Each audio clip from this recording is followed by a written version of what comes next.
దేవుని నామంలో అందరికీ వందనాలు. ఈరోజు దేవుని వాక్య సందేశం. దేవా నా యందు శుద్ధ హృదయమును కలుగజేయము. నా అంతరంగంలో స్థిరమైన మనసును నూతనంగా పుట్టించుము. కీర్తనల గ్రంథం 51వ అధ్యాయం 10వ వచనం. ప్రతిరోజు ఎన్నో చికాకులు సమస్యలు ఎదుర్కొంటూ ఉంటాం. దానివల్ల ఏవేవో ఆలోచనలతో నిరాశ నిట్టూర్పులతో హృదయం అంతా బరువెక్కిపోతుంది. అంతేకాక మనలో అంతకుముందు లేని కోపం విసుగు వంటి వాటితో మనల్ని మనమే రెస్ట్లెస్ పర్సన్గా చేసుకుంటున్నాం. ఎంత సంపాదించినా ఎలా ఉన్నా మనిషికి చివరికి కావాల్సింది ప్రశాంతమైన మనస్సు కదా. అదే లేకుండా రోజులన్నీ గడిపేస్తున్నాం. ఎవరో ఒక మనిషి ఏదో ఒక సందర్భాన్ని మనకి తెలియకుండా మనమే మోస్తున్నాం. వీటన్నిటిని వదిలి దేవుని సన్నిధిలో మోకరించి స్థిరమైన మనసును నూతనంగా పుట్టించమని అడుగుదాం. అలాగే శుద్ధ హృదయం, ఏ కల్మషం కోపం విసుగు లేని ప్రశాంతమైన హృదయం ఇవ్వమని కూడా అడుగుదాం.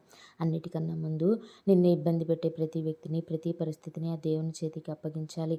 నీ బాధ నీ కన్నీరు తెలిసిన వ్యక్తి నీ ప్రతి పరిస్థితిని ఖచ్చితంగా మారుస్తారని, నీ బాధకు ప్రతిగా సంతోషాన్ని ఇస్తారని తెలియజేస్తూ వందనాలు.